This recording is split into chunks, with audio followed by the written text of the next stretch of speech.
নমস্কার। আমরা কবিতা পাঠ করার পাশাপাশি কিছু ভালো গদ্য গল্পও আমরা পাশাপাশি পাঠ করতে চাইছি, যেগুলো একসময় আমাদের সমাজ, সময়, মনুষ্যত্ব, দেশ, কাল, পাত্রের বিবিধ গুণাবলীকে আকর করে লেখা হয়েছিল এবং যেসব গল্প আমাদেরকে কোথাও সচেতনতা বৃদ্ধিতে সাহায্য করেছিল, হয়তো ইদানিংকালে সেই সব গল্পগুলি আর আমাদের হাতে এসে পৌঁছাচ্ছে না, সেই বইগুলি আর আমাদের হাতে এসে পৌঁছাচ্ছে না। হয়তো এই দু এক দশকের মধ্যে যারা পৃথিবীতে এসেছেন, যারা পড়াশোনা করছেন, যারা নিজেদেরকে গড়ে তোলবার চেষ্টা করছেন, তাদের কাছে হয়তো সেই সমস্ত আকর গ্রন্থগুলি এসে পৌঁছাচ্ছে না। তাই আমরা যতটুকু সম্ভব সেই লেখাগুলিকে সংগ্রহ করে এখানে পড়ে রেখে মানুষের কাছে পৌঁছে দেওয়ার জন্য একটা প্রয়াস পেয়েছি। এতে একদিকে যেমন হবে যে আমরা এই গল্পগুলোকে শুনবার, বুঝবার, পড়বার বা এই গল্প গ্রন্থগুলোকে আর কোথাও পাওয়া যায় কি না কোনো সূত্র থেকে তার খোঁজ করার একটা প্রয়াস পাব,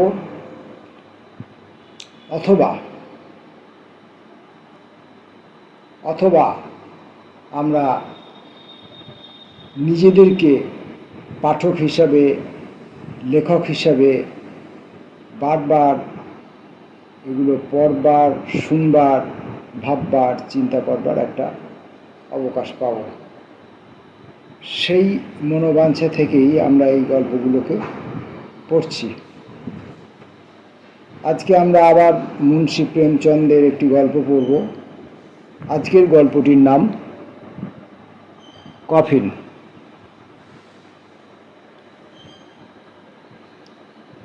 কফিন প্রেমচন্দ। ঝোপড়ার দোরে বাপ বেটায় চুপচাপ বসে আছে। কুলের গোড়ায় আগুন পোয়াবার মালসা, তার আংড়া অনেকক্ষণ নিভে ছাই হয়ে গেছে। ভেতর থেকে একটা কাতরানির আওয়াজ আসছে।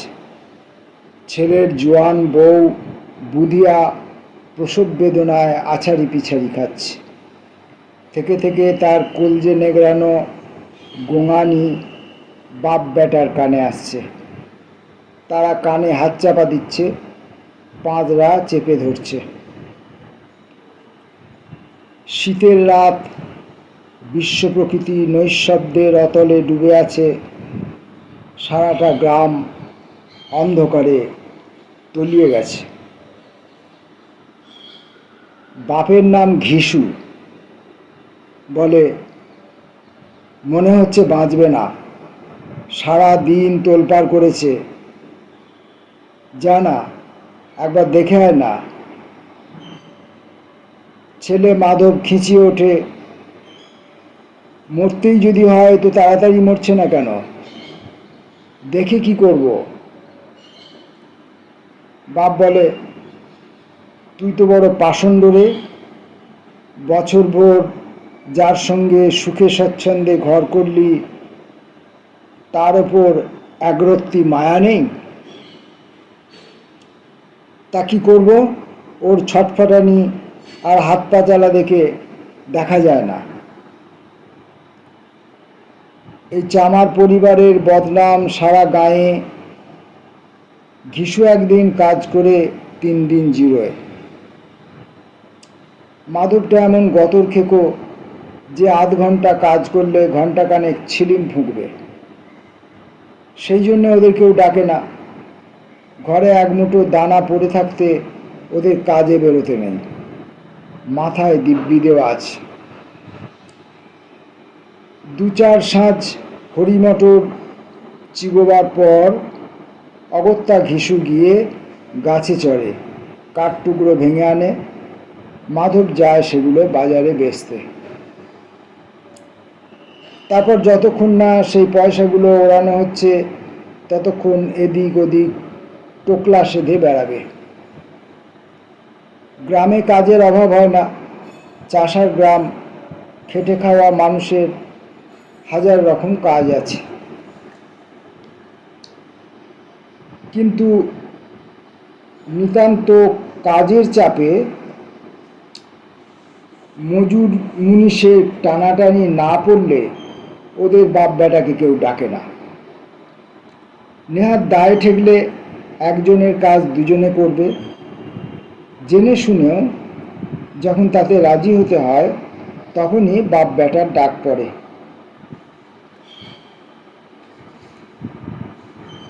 ওরা যদি সাধু হতো ওদের সংযম নিয়ম পালনের কোনো প্রয়োজনই পড়তো না, কারণ সন্তোষ আর তিতিক্ষায় ওরা স্বভাবসিদ্ধ। আদর্শ নিরাসক্ত জীবন। ঘরে তৈজসপত্র বলতে দুটো মাটির সানকি, ছেঁড়া তেনা পড়ে লজ্জা নিবারণ হয়, বিষয় চিন্তা রহিত। মাথায় ধারকর্যের পাহাড়, মারধর গালাগাল হজম হচ্ছে, ভ্রুক্ষেপ নেই। এত গরিব যে উসুল হবে না জেনেও দৈন্যদশা দেখে লোকে টাকাটা শিকেটা ধার দেয়। ফসলের সময় এর ক্ষেতের আলুটা মূলোটা, ওর ক্ষেতের মটর, যা পায় তুলে এনে পুড়িয়ে খায়। তাও না জুটল তো কারুর ক্ষেত থেকে 5-10 ঝাড় আখই তুলে নিয়ে এলো, তাই চুষে রাত কাবার করে দিল। এই আকাশবৃত্তির উপর দিয়েই ঘিসুর পরমায়ুর 60 বছর কেটে গেল। তার উপযুক্ত পুত্র মাধবও এখন বাপের পদাঙ্ক অনুসরণ করেই চলেছে, বরং বাপের নাম আরো উজ্জ্বল করছে। আজও কারুর ক্ষেত খুঁড়ে আলু নিয়ে এসেছিল, মালসার আগুনে দুজনে তাই পুড়িয়ে খাচ্ছিল। ঘিসুর বউ অনেকদিন আগেই মুক্তি পেয়েছে, মাধবের বিয়ে হয়েছে গত বছর। বউটা এসে থেকে সংসারের জন্য খেটে খেটে হাড় মাস কালি করেছে, বাড়িতে খানিকটা নিয়মকানুনের পত্তন করেছে। এই বেহায়া দুটোকে দুবেলা জমের বাড়ি পাঠিয়েছে, তবু তাদের নড়ে বসাতে পারেনি। বরং ঘরে বউ আসায় ওদের আরও পায়া ভারী হয়েছে। কেউ কাজে ডাকলে যেন গরজ নেই এমনভাবে ডবল মজুরি হাঁকে। বউটারই যত খোয়াব।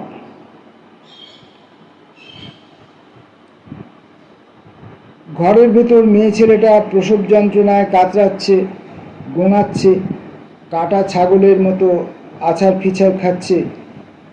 বাইরে এরা দুটোই বসে বসে আলু পোড়াচ্ছে, আর বোধহয় অপেক্ষা করছে কতক্ষণে মেয়ে মানুষটা মরবে, তারপর ওরা আরামে ঘুমাবে। আলুর খোসা ছাড়াতে ছাড়াতে ঘিসু বলে, কি ব্যাপারটা কি ওর, একবার গিয়ে দেখ দেখি। পেতনির নজর লেগেছে আর কি, রোজা রাখতে গেলেও তো 1 টাকা চাইবে। মাধব ভাবে, হ্যাঁ আমি চোখের আড়াল হই আর তুমি আলুর বড় ভাগটা মেরে দাও আর কি। বলে, আমি যাব না, ভয় লাগে। ভয় কিসের, আমি তো এখানে রয়েছি। না, তুমি গিয়ে দেখো না, মর। ও কি আমার বউ? আমার বউ যখন মরে আমি 3 দিন তার শেয়ার ছেড়ে নড়িনি, জানিস। আর আমায় দেখে লজ্জা পাবে না? যার মুখ দেখলুম না কোনো দিন, আজ তার আদু গা দেখব? বেচারি আমায় দেখলে আড়ষ্ট হয়ে পড়বে, ভালো করে হাত পা ছুটতেও পারবে না। আমি ভাবছি যদি ছেলেপুলে হয় তো কী হবে, সেঁট, গুড়, তেল, ঘরে তো কিছুই নেই।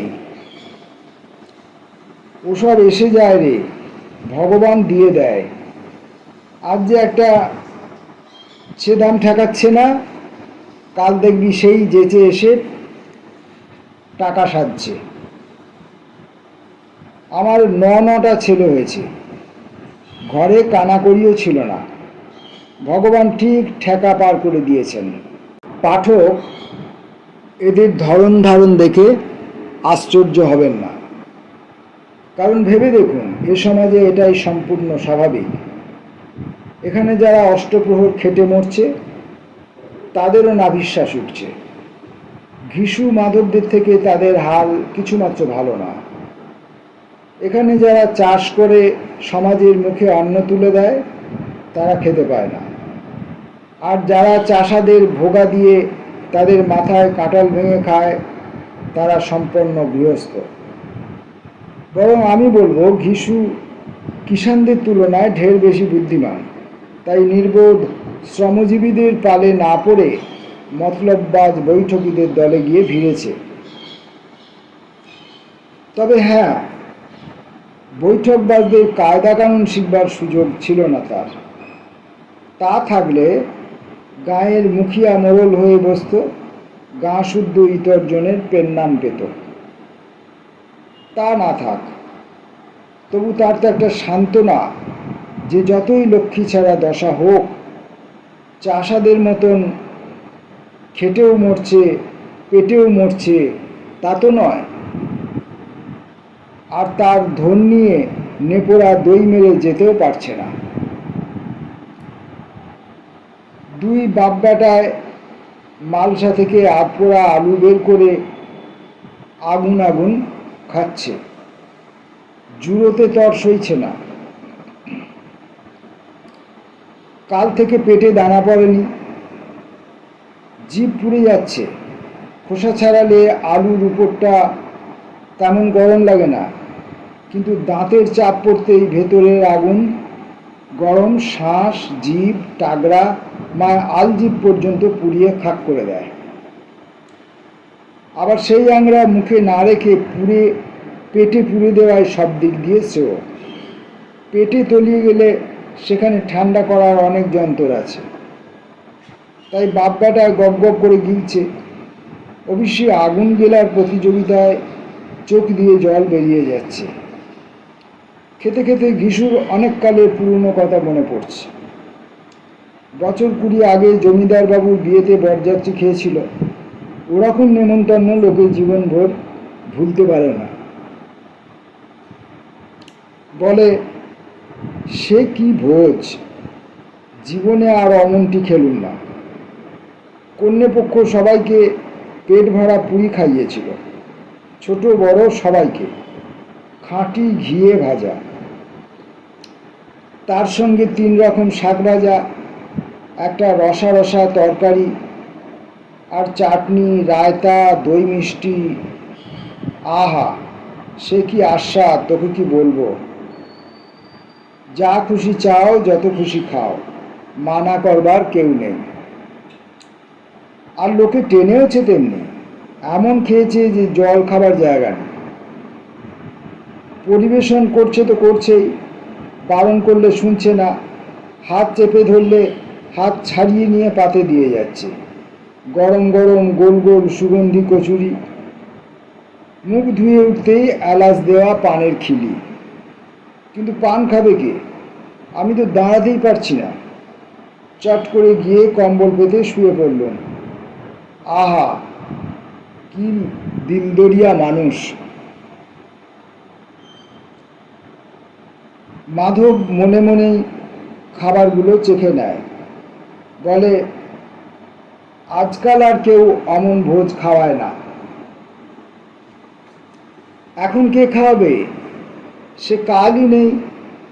এখন সব বেটা কিপটেমি শিখেছে, বেথায় খরচ করে না, কাজে কর্মে খরচ করে না। আমর খরচ করবি না তো গরিবদের যে দুহাতে লুটছিস, সে মালগুলো ধরবে কোথায়? লোটবার বেলায় তো কিপটেমি নেই। তুমি কতগুলো পুরি খেলে? 1 কুড়ি হবে? 1 কুড়ির বেশি। আমি হলে খান 50 60 আমিও 50খানার কম খাইনি। তাগড়া জোয়ান ছিলুম যে, তুই তো আমার আধখানাও হোসনি। আলু খেয়ে আকণ্ঠ জল গিলে যে যার ধুতির মুড়ো খুলে মুড়ি দিয়ে ওইখানেই মালসার পাশে কাত হলো।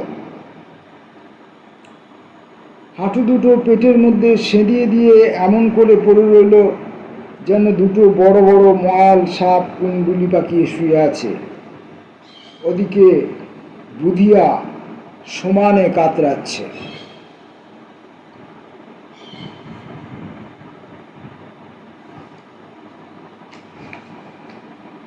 সকালে মাধব ঘরের ভেতর উঁকি মেরে দেখল বউটা ঠান্ডা হয়ে গেছে।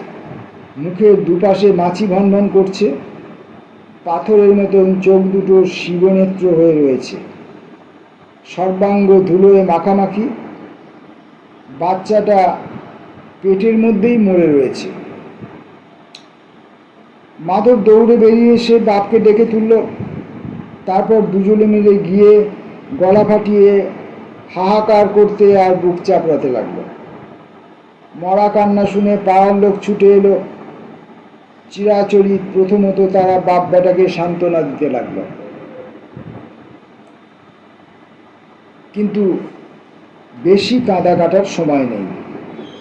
ওর আবার কাঠের জোগাড় করতে হবে, মরা ঢাকবার নতুন কাপড়ও চাই।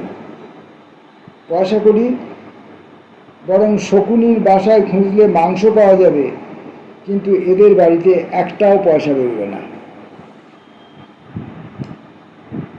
বাপ ছেলেতে কাঁদতে কাঁদতে জমিদার বাড়ি গেল।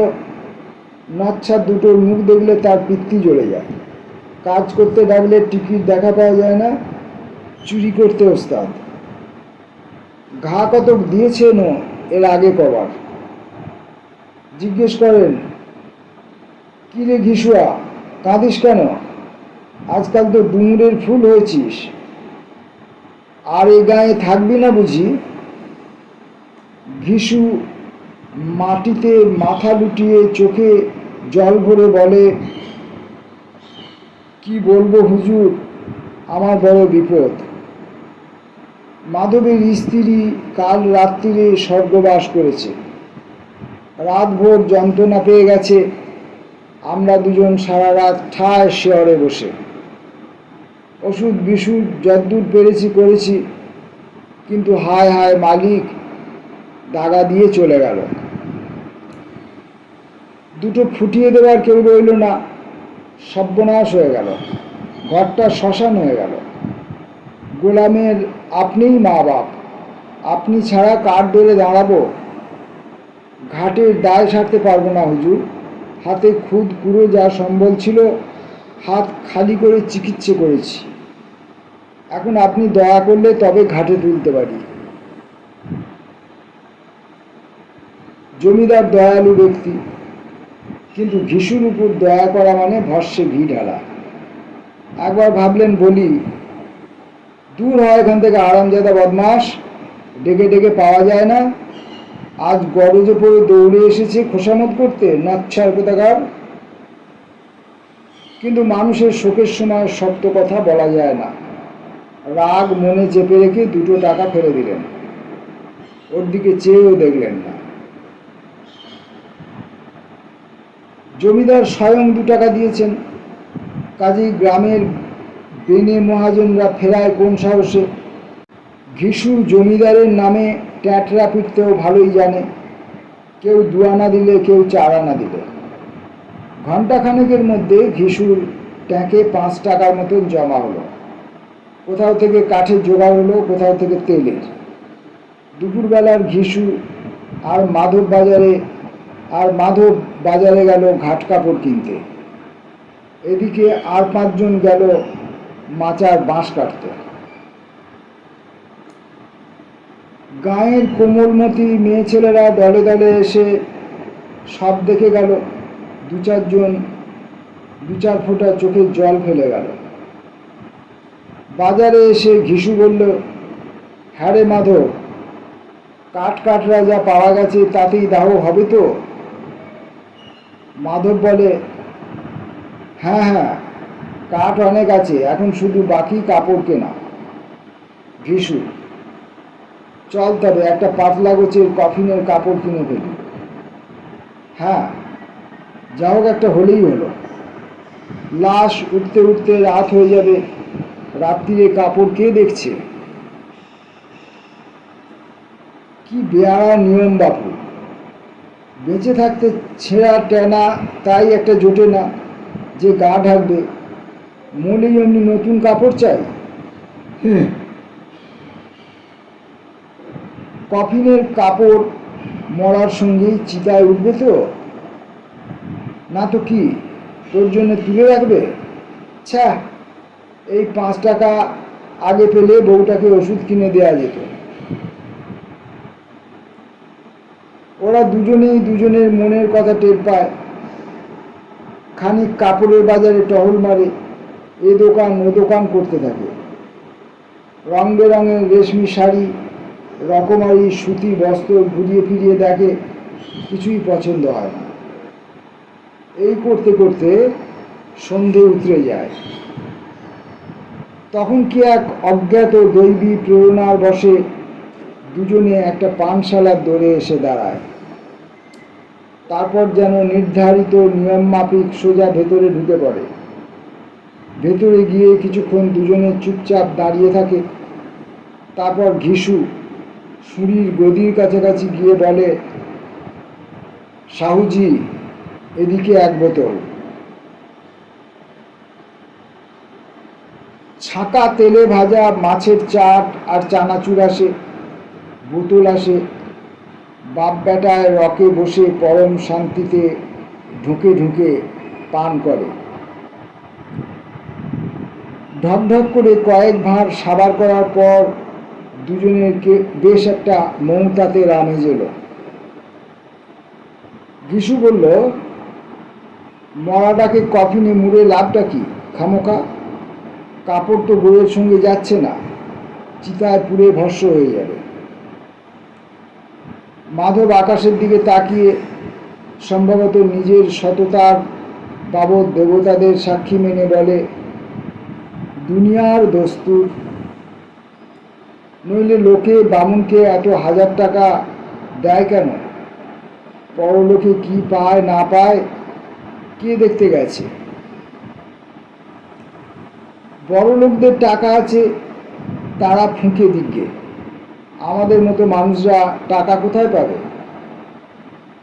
কিন্তু কেউ যদি জিজ্ঞেস করে কফিনের কাপড় কোথায়, তখন কি বলবে?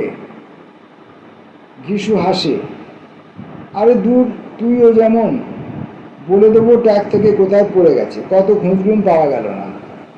লোকে বিশ্বাস করবে না বটে, তবে আবার ওরাই টাকা দেবে। মাধব হাসে, এই অপ্রত্যাশিত সৌভাগ্যে, বলে, আহা, বড় ভালো ছিল মেয়ে মানুষটা, মরেও আমাদের খাইয়ে গেল। 8 বোতলের উপর উড়ে গেল। ঘিসু এইবার সে 2 পুরি আনালো, সঙ্গে চাটনি, আচার, মেটুলির তরকারি এলো। সুরিখানার সামনেই দোকান। মাধব লাফিয়ে গিয়ে 2টো পাতায় সম্ভার সাজিয়ে নিয়ে এলো। পুরো 1.5 টাকা খরচ হয়ে গেল। পুঁজি প্রায় নিঃশেষ, সামান্য কিছু খুচরো পড়ে রইল। দুজনে তখন বেশ মেজাজে বসে খাওয়া দাওয়া করছে। দেখে মনে হচ্ছে 2টো জঙ্গলের বাঘ শিকার সামনে নিয়ে বসেছে। জবাবদিহির পরোয়া নেই, বদনাম হবার ভয় নেই, কিছু না। ওসব তুচ্ছ ভাবনা চিন্তার বেড়া ওরা অনেকদিন আগেই পেরিয়ে এসেছে। ঘিসু দার্শনিক ভঙ্গিমায় বলে, এই যে আমাদের আত্মা তৃপ্তি পাচ্ছে, এতে কি তার পুণ্য হবে না? শ্রদ্ধাবনত মস্তকে মাধব সায় দেয়, আলবাত হবে, 100 বার হবে। ভগবান তুমি অন্তর্যামী, ওকে বৈকুণ্ঠে নিয়ে যেও। আমরা কলজে উজাড় করে আশীর্বাদ করছি। আজ যে খাওয়া খেলুম তা জীবনে কখনো খেতে পাইনি। খানিক পরে মাধবের মনে একটু অস্বস্তি দেখা দেয়। বলে, আচ্ছা বাবা, একদিন না একদিন আমাদেরও তো যেতে হবে ওপরে। যিশুর ছেলের এই বালক সুলভ প্রশ্নের কোনো উত্তর দেয় না। ও এখনই পরলোকের চিন্তা করে সাম্প্রতিক ফুর্তিটা নষ্ট করতে রাজি নয়। মাধব আবার বলে, সে যদি ওখানে আমাদের ধরে, বলে, কেন আমায় ঘাটে বস্ত্র কিনে দাওনি? তখন কি জবাব দেবে? তোর মুন্ডু। যিশু আন্তরিক বিরক্ত হয়। কেন?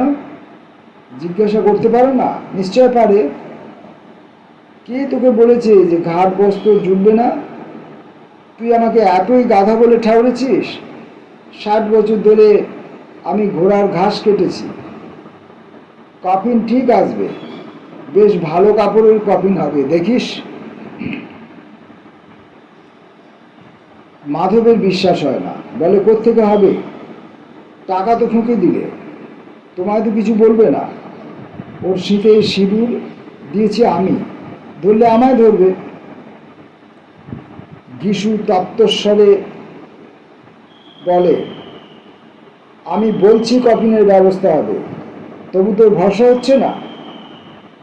কিন্তু দেবেটাকে তা তো বলছো না।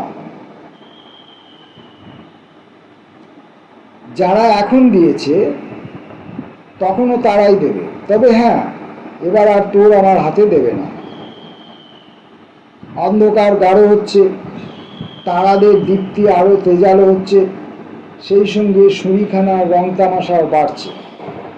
কেউ প্রাণ খুলে গান গাইছে, কেউ ডিগবাজি খাচ্ছে, কেউ নিবিড় রাসলেসে সহচরের গলা জড়িয়ে ধরছে, কেউ মদের ভাঁড় হাতে নিয়ে বন্ধুর অধরে তুলে ধরছে।